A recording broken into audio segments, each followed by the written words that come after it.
Hi guys, good morning. Breakfast tayo. Meron kaming nahanap kahapon. Meron akong nahanap na saging saba. So, let's eat! Ito yung agahan. Titiran ko si Mag. Parang hindi pa niya natatry. Tinatanong niya kasi ako kahapon, bakit hilaw yung binili ko? Sabi ko, ilalaga ko yan. So, ito lang. Ito yung breakfast ko ngayon. Kain tayo. Sabi, ay mag-study mo ng cellphone. Cellphone lang gamit ko. Kasi hindi ko alam gamitin yung camera nila.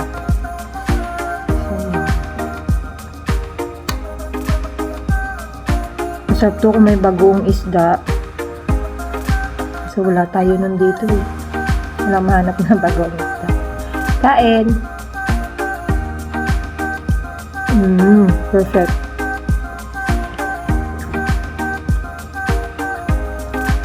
Yap. Buti may nabibili ka sa panong hilaw na saging.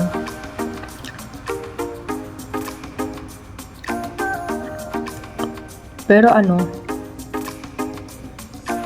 medyo matag. Or baka hindi kasi nag-toothbrush ako eh. Siguro, mamaya, kakainin ko pa ulit yung iba. Para, baka same lang din naman.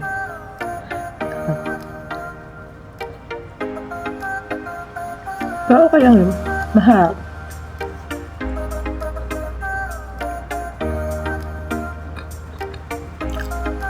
Ilang piraso to? 1, 2, 3, 4, 5, 6, 7, 8, 9. 9 for $5. $5 din lahat. Yung isang piling nila dun, 10 hanggang 12. Yun. Sabi ko, hindi ba pwedeng kalahati? Hindi daw sila naghahati, pero ito parang unti lang siya. Yun yung binigay nila. Sige, yun na lang. Sa Mong Market namin to binili. Yung saging. Doon kasi yun yung market nila ng mga mall.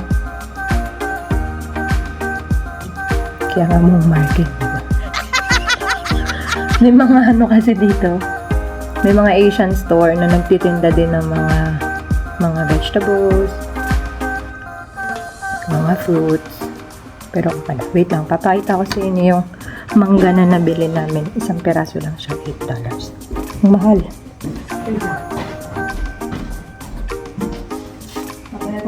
Ito na daw yung pinaka sour mango nila. Oh, diba laki? Ito daw yung pinaka sour mango dito. Thai to. Thai mango. Sabi ng babae dun kahapon. Baka diba? Almost isang palad. Tapos pang nabalatan to, tapos na hiwa-hiwa na siya.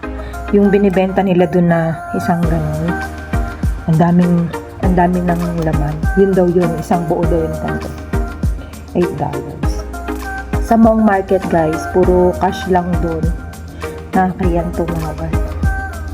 Or hindi kasi sila yata nagtatawa. Di uso sa kanila ng discount. Hindi na. Pero kasi, sabi ko, pinapili nila ako. Dalawa kasi itong nilabas nila na sour mango daw. Yung isa medyo maliit dito, pero same price lang. So sabi ko, kukunin ko yung malaki. Alam niyo na doon tayo sa malaki. Mamaya ako na ubusin yung iba guys. Or kakainin yung iba. Medyo hindi ako nasasarapan kasi nga, or natatabangan ako kasi nga patutbrush. Okay. Yan. Ayan. Wait na nga 9 na. What?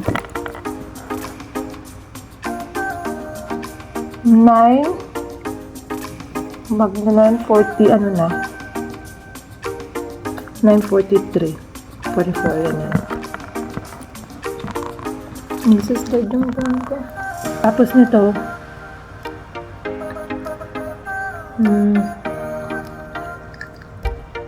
mag-ano ko, magdidilig.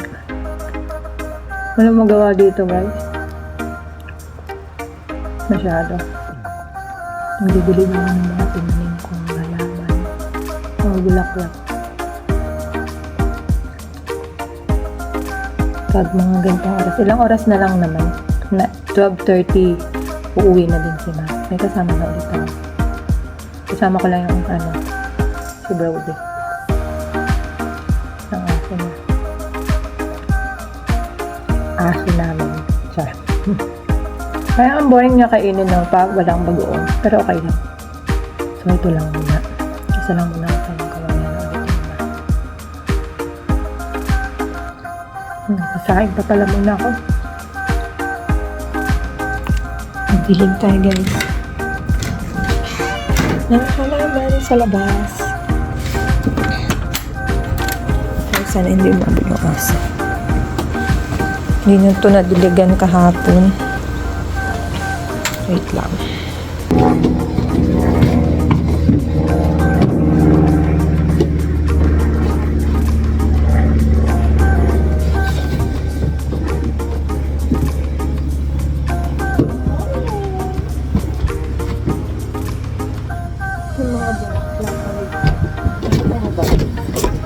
Mukhang hindi. Yan. Ang galig tayo.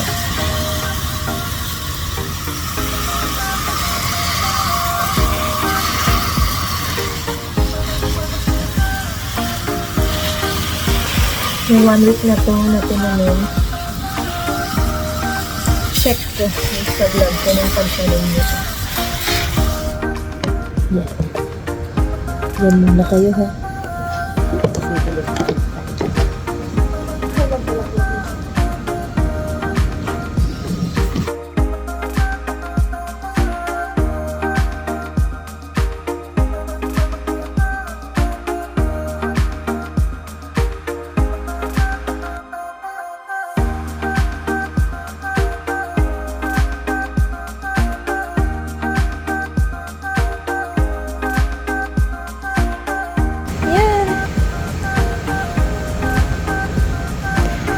Ayan, aayusin pa yan. Let's go na.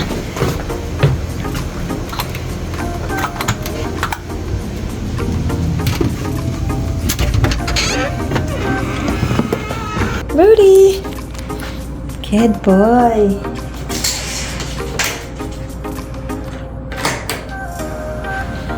Good boy, nagstay siya.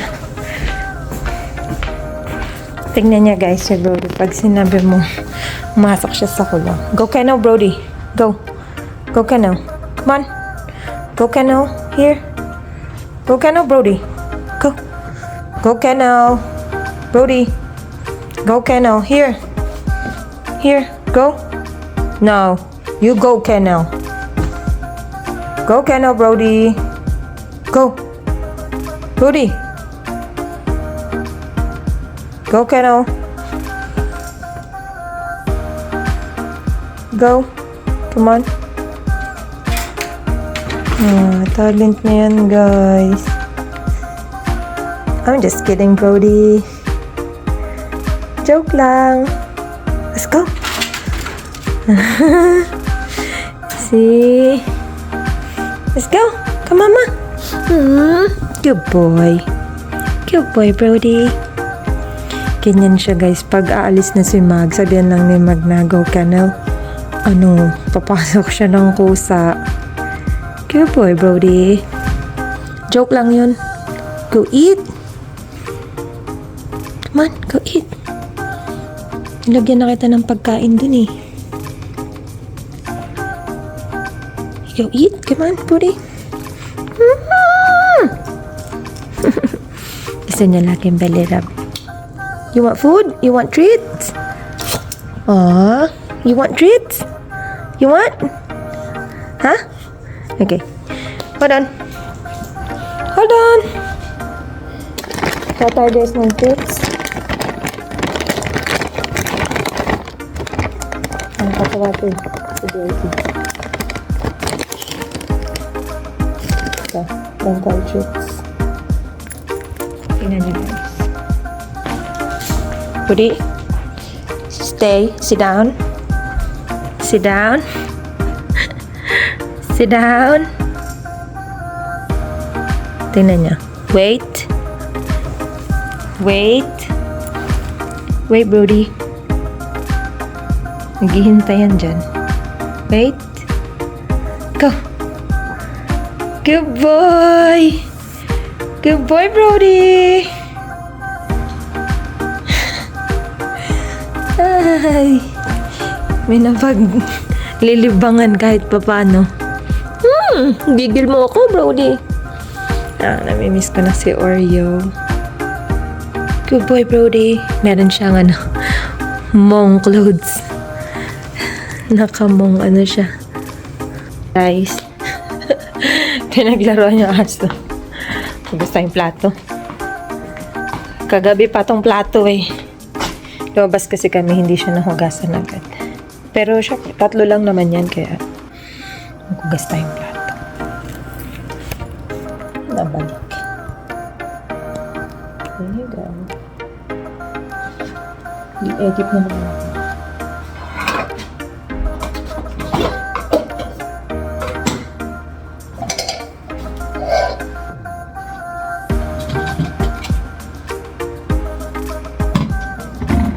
Plato to kagabi tsaka kanina.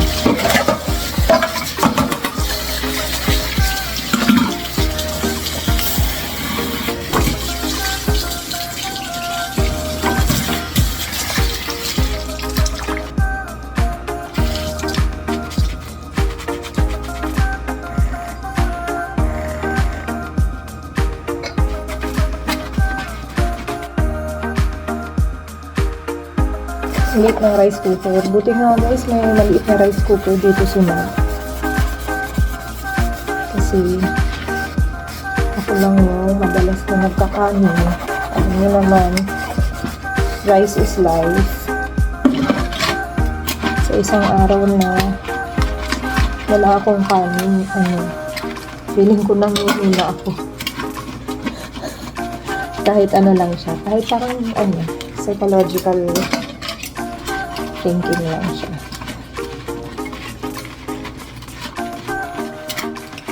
Pero yun, kailangan may kanin ako. Okay lang dinner na walang rice. Diba? Kasi yun naman yung rice. Less yung rice. Especially pag dinner na. Pero pag lunch, kailangan talaga may rice ako. Breakfast, okay lang din kasi nasanay na ako dati sa office na bihira lang mag-rice sa breakfast. Mama. Kasi sa office namin guys dati, mag-breakfast kami doon. Sobrang blessed sa mga boss namin kasi pinapayagan nila kaming kumain bago mag-start ng work. Kasi, siyempre, diba? Gutom ka. Hindi ka makakapag-focus.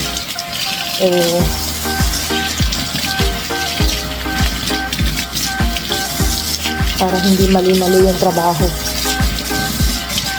Kaya yun. Pinapayagan nila kami ng breakfast. Siyempre, hindi naman laging may rice na naka-ready or magbibili ka rin ng ulam. Kaya naman breakfast kinatay. Kaya okay lang na walang rice ng breakfast. Pero yung lunch na, yung sabi ko, hindi pwedeng hindi kasi hindi ako mabubuhay. Guys, bigla namatay dahil walang kanin sa lang. Kaya yun. I think na isan din sila. Lalo ng mami ni Mag. Kaya may bigas dito naka-store. May bigas na talaga siya dito, guys. Tatlo yung, ewan ko, bakit 3 sako yung nanditong bigas.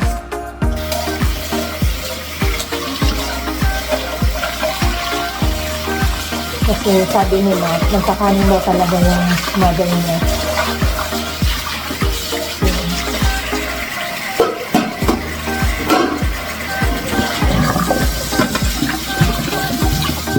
Ano lang tubig?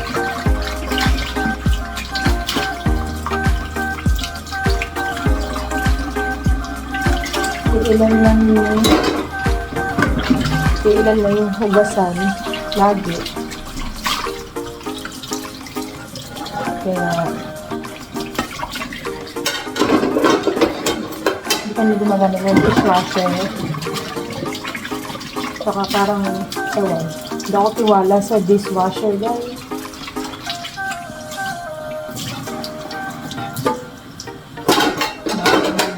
Ito malinis pa to kasi ito talagang nakaugalian ko. Nagasan ko ito. Dishwasher sa Pinas. Wala na kami ganyan. Ito nakaugalian ko magugas ng platos. Ito na.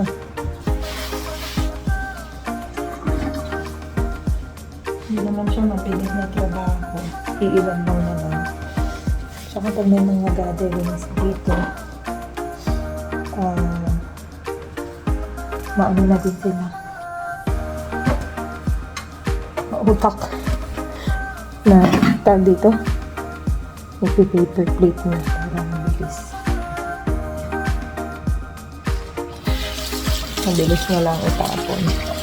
Hindi ka na mag-worry kung sino maghuhugas ng plato.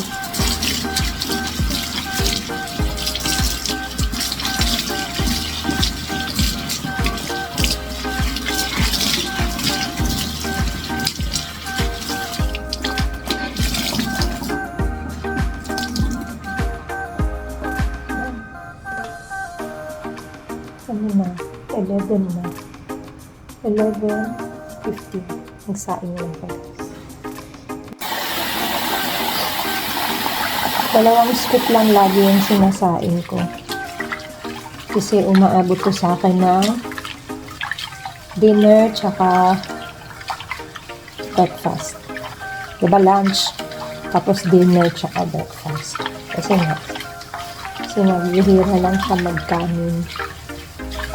Ayoko naman siyang pilitin. Kasi magkaiba kami ng bituka.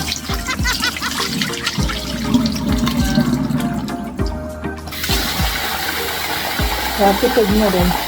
Dapat nga isa lang kasi nung ako lang mag-isa sa boarding house.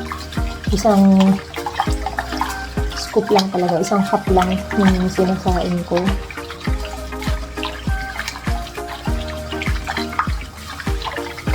Pero para less trabaho na din. At saka para pag kung minsan, ba't niya din kumain ng kanin, may extra rice. May extra na pwede yung kain.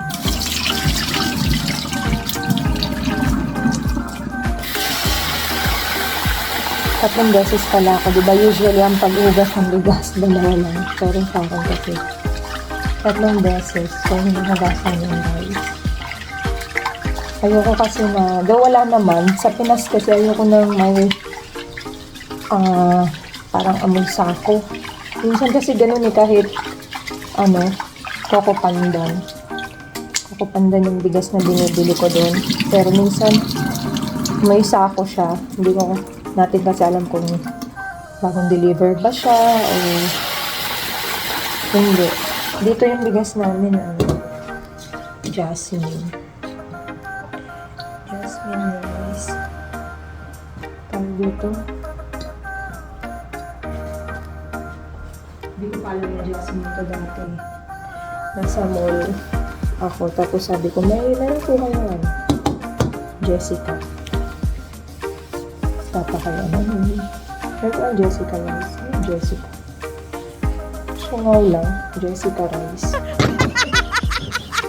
Tumanda na lahat-lahat. Hindi alam yung klase ng bigas. Alaman ko na lang talaga yung mga klase ng bigas na nagsimula na ako mag-boarding.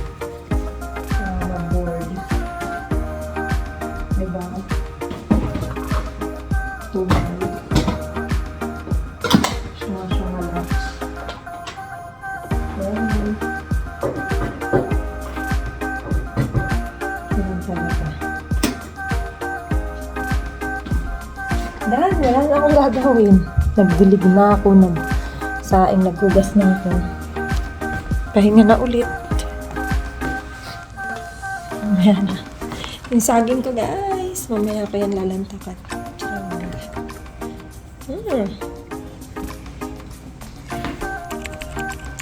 Bye!